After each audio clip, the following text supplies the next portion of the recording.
We'll be fine. Dr. Bush. Thank you. We are going to look tonight at what has happened to the United States in the last 40 years to give us a situation where inequality is extreme. Oh, you're right about that. And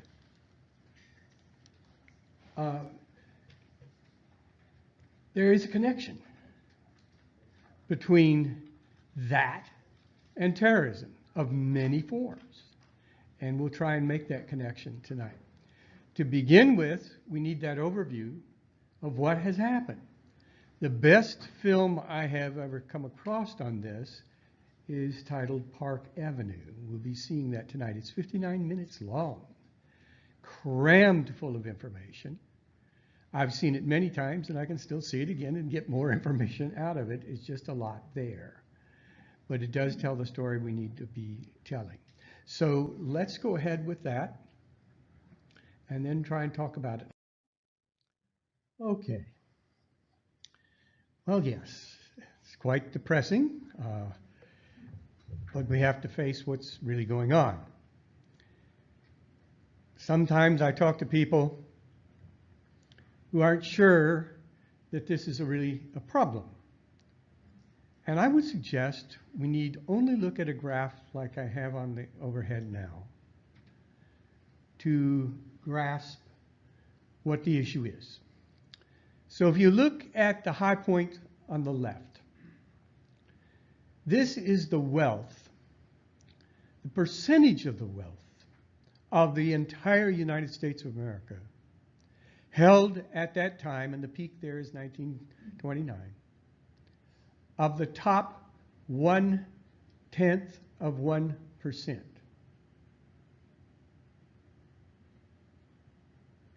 That was a quarter of all our wealth by so few people. And those foolish people crashed the country into a horrible situation called the Great Depression. And then you see, as we go in the years up into the 40s there, that there's this decline in the wealth of the top 0.1%. And it gets down to 1976, which was the lowest point in the 20th century for the wealth of the top 1% and, of course, of the top 0.1%. For the top 1%, it was down from about 40% of all the wealth to 19.6. And after the 60s or 70s, you see it starting to go back up. This is our situation today. It's not gone back down. This ends in 2013, this data. It's not gone back down. It's up there very high. You say, okay, so what? I mean, some people made more money at one time than lost it, and then they make more money at another time. You have to understand, if the top 0.1% has a quarter of all the wealth, what is the 1%, you know, the folks below them? Well, they still got a lot of money, okay? Anybody in the top 10% is doing okay. But the rest of the 90%, not so good at all. And they don't see that there will be much change, and at this point they're correct. And they don't know that so many of the problems that they are feeling are actually caused by that great amount of inequality. No other post-industrial society in the world has anything close to this degree of inequality. So if we can keep this curve in mind, Robert Reich calls it a suspension bridge, you know, that the cables in the middle are hanging down low. That was the time of the New Deal, when wealth got spread more around, when people out of work were given government work. You couldn't even consider that in 2008. What? The government supplied jobs? that we'd actually build things. Of course, many of the things that were built by the Works Project Administration and so on, we still have swimming pools, lodges in national parks and all kinds of things. I mean, they weren't just sitting on their butts, they were doing something quite useful, felt good about the fact that they could do it, wished they had their old jobs back and the country was back together again, but at least there was something in the middle. Now, the wealthy don't consider the rest of us particularly human. We're just to be used. If I can get this to go on. Let's see here. Right, there we go. Fine, it seems to be locked up. All right.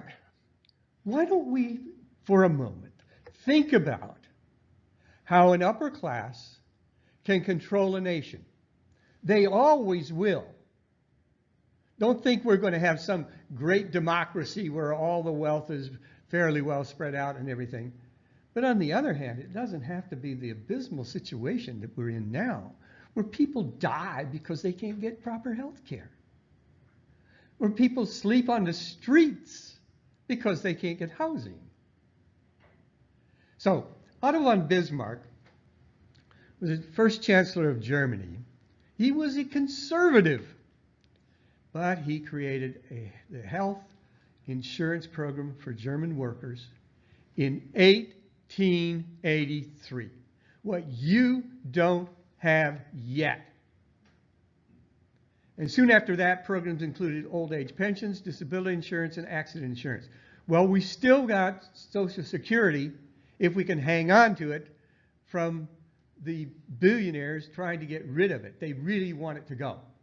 And little suck-ups like Paul Ryan are the kind of folks who are trying to make that happen. It was so surprising that the socialists had wanted that program in Germany. So what did he do?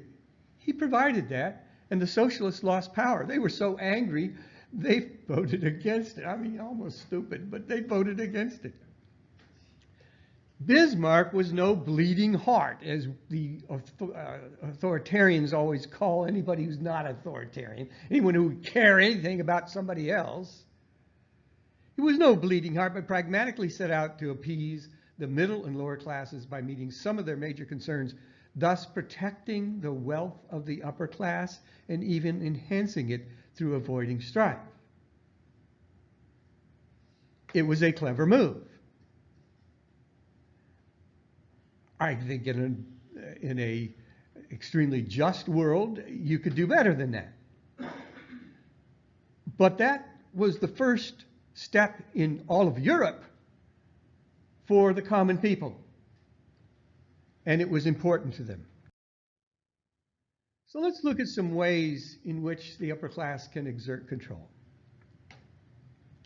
There are military dictatorships and secret police. Russia knows about that. The dictator can ignore people's needs, leading to rebellion and low productivity. So the dictator always has to take some concern with when people are getting restive. But you lose all kinds of rights. You would not want to object to anything the dictator did, or you will be in some kind of labor camp if you're still alive. Another technique would be number 2. You buy officials and media. You change government through your influence to maximize the wealth creation for the wealthy in general, and turn other people against each other. For example, promote racism. Fred Koch, Charles and David's daddy, because I leave out William and Frederick. They're not. They think these guys are crazy, but those are the 2 Koch brothers that count. Old Fred was a founder of oh my goodness, slipping my mind here, the John Birch Society. Thank you very much. And Charles has kept that up. Okay, he's very much involved in that. And so you can go to some of these meetings of Americans for Prosperity, for example, or Freedom Works, the speakers will be provided by the Koch brothers. The average person out there hustling and working to make sure that Americans for Prosperity is successful and we get our country back have no idea that they are being suckered into believing some of the stuff that the wealthy believe. But you will hear of, there's one on video, I forget which video it is, of a speaker telling the people at one of these meetings that the Jews have taken over teaching and are corrupting our children. Can you believe that? Should we have enough Jews to do that? But that's another story. So, and you look at the consequences here on the right. The U.S. current system generates huge problems of inequality.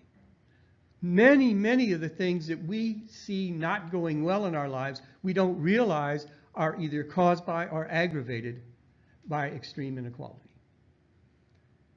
And various forms of despondency and rebellion will result from that and have already. I mean, many of these people in these racist organizations are very despondent until they find a little home of some like-minded people, and then they suddenly feel empowered. But I think we could do it in a better way. Christian Picciolini talks about if he had not come across the racist skinheads, if there had been, he said, a ballet company across the street from him, and he could have joined that, he would have been involved in that. You know, we oftentimes don't do enough for each other, but if we're stressed from inequality, it's hard to be able to do that. A third form of way of controlling a society, and you control it to get the wealth from that society and live better than other people. It happens in every society except hunting and gathering societies, where everybody's equally poor. Preemptive control is what I call it. You tend to the major needs of other classes. For example, an old age social insurance program is provided by Bismarck in 1883 in Germany. 3, in the consequences, the U.S. system under the New Deal was pretty much like that. You wonder, when was the better times? It was then, except if you weren't the right race and the right sex. And then you had problems. You know, that was a part of the culture of the era. But the actual political economy of how the wealth is distributed was much better then. People in that situation see no need to rebel and feel like they could lose what they already have if they did rebel. Now, that might not be very fair for those people, but it could be a whole lot better situation than we have now, where we have a quarter of all the world's prisoners. And we make up only 5% of the world's population. So here's some issues about Park Avenue. How many attendees at the Americans for Prosperity rally shown in the video would be happy to be the recipients of Koch Industries' documented oil spills or carcinogenic air and water pollution? There is another video out called Koch Brothers Exposed. There's several different ones, but I think that one actually shows some people in a neighborhood near one of the Koch brothers' oil plants, whatever they're doing with it there, and dumping refuse from that chemical processes, into a creek that goes behind that subdivision, and virtually everyone in that subdivision is dying of cancer. I think it's, you know, it's like when you attend a rally and you think this is all for the good of us, people could say anything. And we're going to make sure we have a shoehorn in every household. Yay! I mean, the stupidity is unbelievable, but people get carried away. They get emotional. They don't think about what's being said. How many of the attendees at the Americans for Prosperity rally shown in the video where Michelle Bachmann yells, "Don't tax us anymore"? understand that over the last 40 years, the wealthy have used their influence to lower their own taxes and raise the taxes of everyone else. I'll show you a chart on that in a moment. How will the Tea Party supporters take back their country while supporting the ideology of those who took it in the first place? It's not going to happen. But you see how successful this billionaire message has been. They sent a whole army to Wisconsin to fight the unions there. And they won. The Americans for Prosperity volunteers were sent up there to do the work of propaganda to make sure that Scott Walker won his recall. Let's look at the shifting from the federal tax burden from 1948 to 2003. So I don't have any more recent data than that. It's from Jack Rasmus' book, The War at Home. Yeah, it's here. In 1948, the average family, now this is a median, so it means half the population in those families, really, that'd be all the families except the top 1%. Half had more tax to pay than 5.3%, and half had less, and average out 5.3. When you take the top 1% median, half had paid more than 76.9%, and half paid less, you get 76.9, which is a whole lot more than the average person was paying. Maybe too much. By 1965, the average person's taxes had raised, and this is only in federal tax and payroll tax. This is not all the other taxes that people pay, as was pointed out in the film. And it had come down a little bit for the top 1%. By 2002, the median family tax rate was 30.3%, and the top 1% median was 21%. Very clever. You know how they do that. Oh, I remember Bush's cut.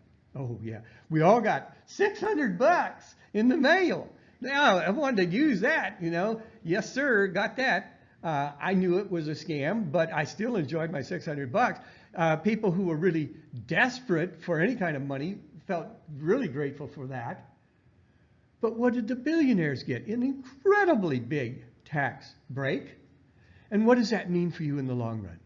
It means their money gives them power and takes that power from you. Sometimes that money is sent out to manipulate you so that you will vote and work against your own interests.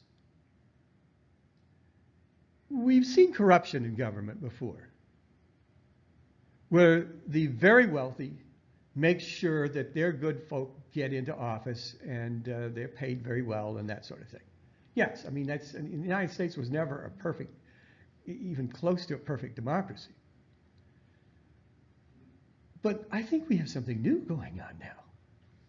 We never had private armies scattered across the United States working for the billionaires, thinking they're actually helping America. Some more questions about Park Avenue. Paul Ryan argues that if we try to go down the path of where we put the government in the place to equalize the results of people's lives, where we try to equalize outcomes, we will all be more equally miserable. Rather, let's focus on equality of opportunity. This dough-faced, teary-eyed little, oh, he's so innocent. My God, he must be telling us the truth. This is nonsense.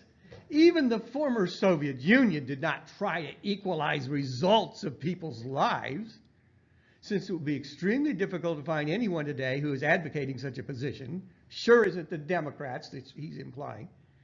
It is clear that Ryan has set up his claim as a straw man to make his own argument for drastic cuts to Social Security seem quite reasonable. Does Paul Ryan's concern about the rise of the supposed takers in society, outnumbering the supposed makers as though he's a maker, have anything to do with inequality having become so great as to make it impossible for a huge proportion of the population to make a living. We have so many people working now who still can't make ends meet. You must have 2 breadwinners at least. That became necessary after the 1960s. By the 1990s, they were just breaking even with 2 breadwinners. And now you're falling behind because you need a 3rd one. Shall we put the kids to work? Yeah. All right. So if we get extreme inequality, you're very likely to get a lot more people who can't make it on their own. And then these buffoons hold that up to you as, and I don't think that's really fair. You know, what's not fair is it having the degree of inequality that we have now.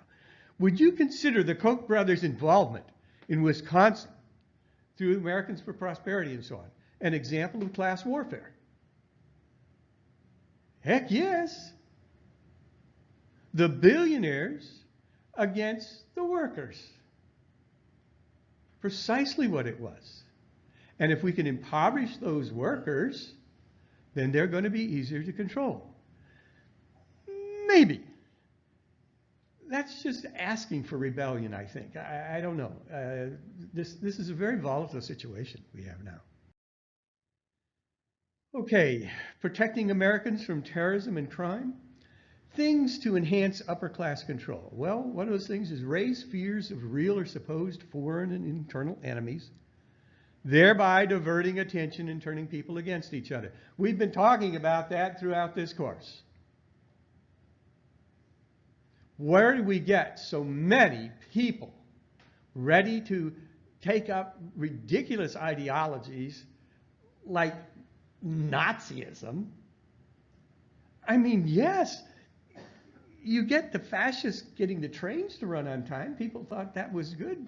You know, Mussolini was doing that. And then Hitler, brought Germany back to its greatness and then destroyed the entire country. Pretty much leveled. Do we want that again? I mean, that's just ridiculous. Even some non-authoritarians react to fear by following a strong leader who promises to protect them. When you get scared, you want somebody who's going to kick butt. And authoritarians, that's what they claim to do. Okay? They're going to kick butt. They're going to really protect you.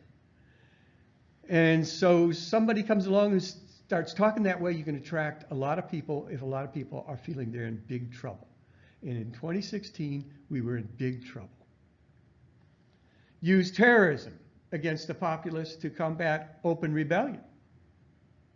Okay, that's what's going on in Myanmar now. And it's not impossible to be used other places. So the government sponsored terrorism. Only minimal suppression of terrorism that is not directed at themselves, the upper class, so that they will have somebody to blame for things. People will be looking at those terrorists instead of the billionaires. Now, Jane Mayer, you saw her talk a number of times in the video, has a very interesting book called Dark Money. She traces all this stuff out. Who's got it? Who's doing what with it? And she said in the video, what the billionaires are trying to do is to get us to look down and blame the people on the bottom. Poor are taking all our money through welfare. There's not enough welfare payments in this whole country to account for what the billionaires get in one tax break. And there is the racism in that. Those blacks are trying to take over the country. As long as we're looking down, we fail to look up to see where the real problem is. The real problem is not always going to be up, but for the last 40 years, that's where our problem has been. Some people who had the gall to try and take over the country, they want to do away with democracy so that they can rule without having to spend a lot of money on convincing people to do this or that. That it'll just be in the Constitution. They want to change the Constitution. That is extremely dangerous. What do we do after that? Just outright rebellion? Where will the military stand? That's the whole question. And most of us never thought it would come to that in the United States, but we're on the verge. Things that threaten the upper class control. Well, fascist movements, although some upper class collaborators with a fascist movement can protect their fortunes, the movement can turn on members of the upper class on a whim. The German upper class and the Italian upper class went right along with the fascist movement. And some of them did great, and some not so well. You want some kind of protection. In a fascist movement, nobody's got any protection from anything. Somebody alludes to the idea that perhaps you're a traitor. There's usually not much of an investigation, but there are going to be consequences for the person named as such. Reform movements, some of which may themselves turn to terrorism to combat the oppression of an upper class. We haven't seen that yet.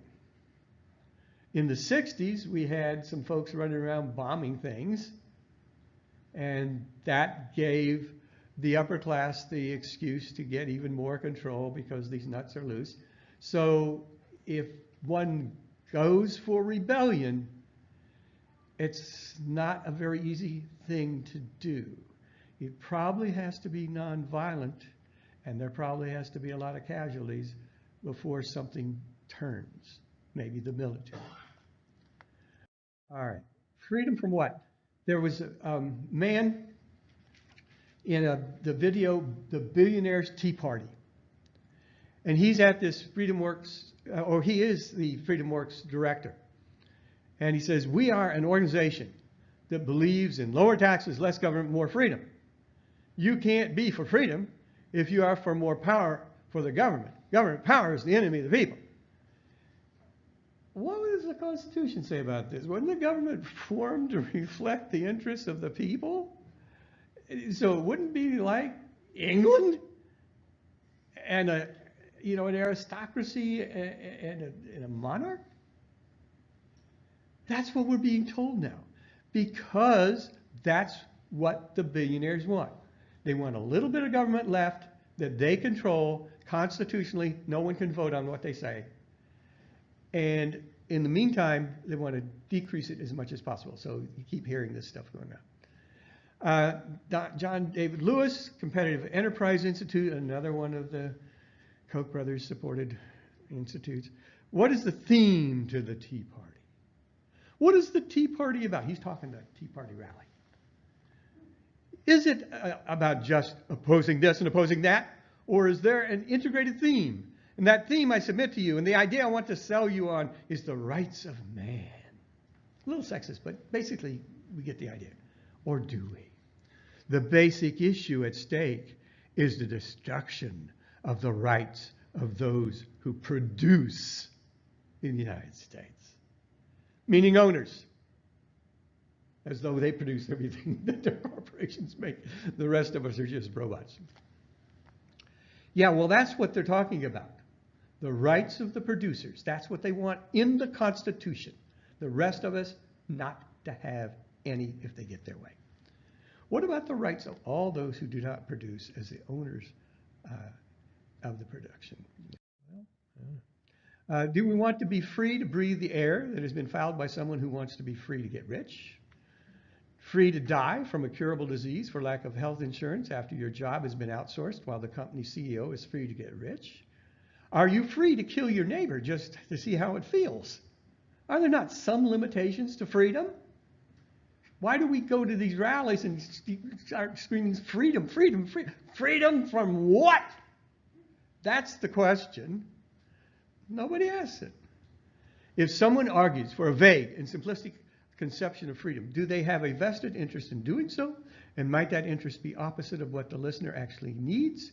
Would the listener then be played for a sucker? And I think I've suggested